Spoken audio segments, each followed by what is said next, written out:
بسم اللہ الرحمن الرحیم۔ صبر کرنے کے 5 طریقے ہیں، واقعہ مکمل سنیں۔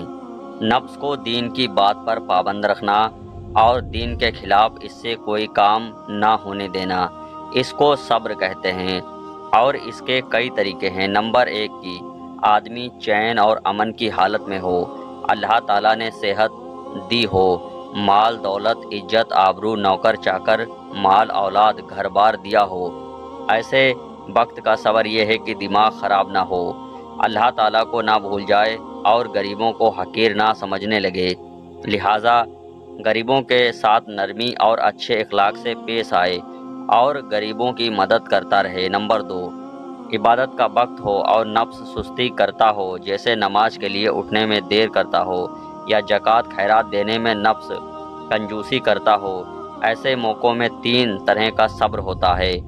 1 عبادت سے پہلے کی نیت درست رکھیں، اللہ ہی کے واسطے وہ کام کریں، نفس کی کوئی غرض نہ ہو۔ دوسرا یہ کہ عبادت کے وقت کم حکمتی نہ ہو، جس طرح اس عبادت کا حق ہے اسی طرح ادا کریں۔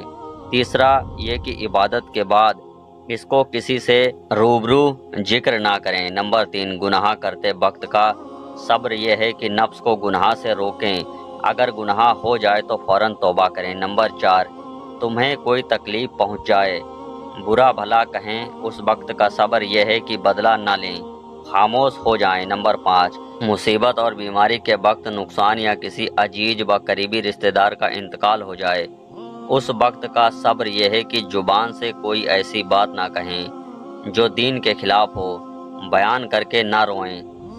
طریقہ سب قسموں کے صبروں کا یہ ہے کہ ان سب موقعوں پر ثواب کو یاد کریں اور سمجھیں کہ یہ سب باتیں میرے فائدے کے واسطے ہیں، اور سوچیں کہ بے صبری کرنے سے ثواب کیوں کھویا جائے۔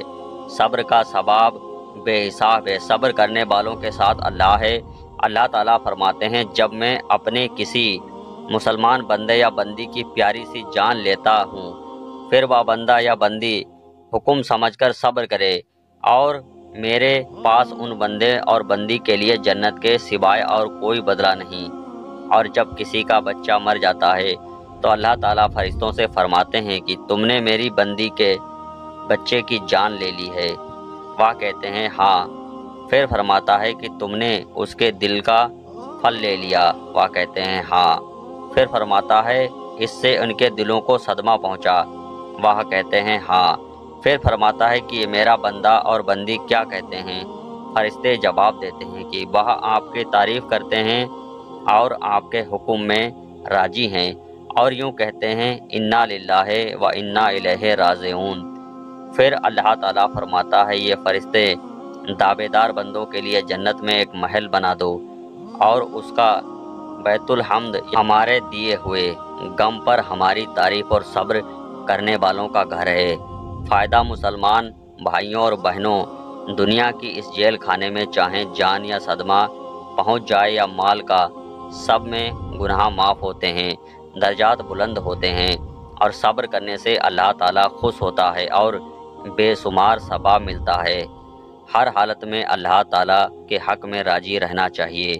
بے شک اللہ تعالیٰ بہت بڑا ہے، بہت رحم کرنے والا ہے۔ اسلام میں صبر اور اس کا طریقہ یہ اللہ تعالیٰ کی بڑی نعمت و دولت ہے جو وہ اپنے خاص نیک و مومن بندوں کو عطا فرماتا ہے۔ قرآن کریم میں 70 سے زیادہ مقامات پر صبر کی فضیلت کا اعلان کیا گیا۔ ناگوار چیزوں پر صبر بہتر چیز ہے، اور اللہ تعالیٰ کا ارشاد ہے کہ اے ایمان والو، مدد چاہو صبر و نماز کے ذریعے، بے شک اللہ تعالیٰ صبر کرنے والوں کے ساتھ ہے۔ اسلام میں صبر کی بڑی فضیلت آئی ہے۔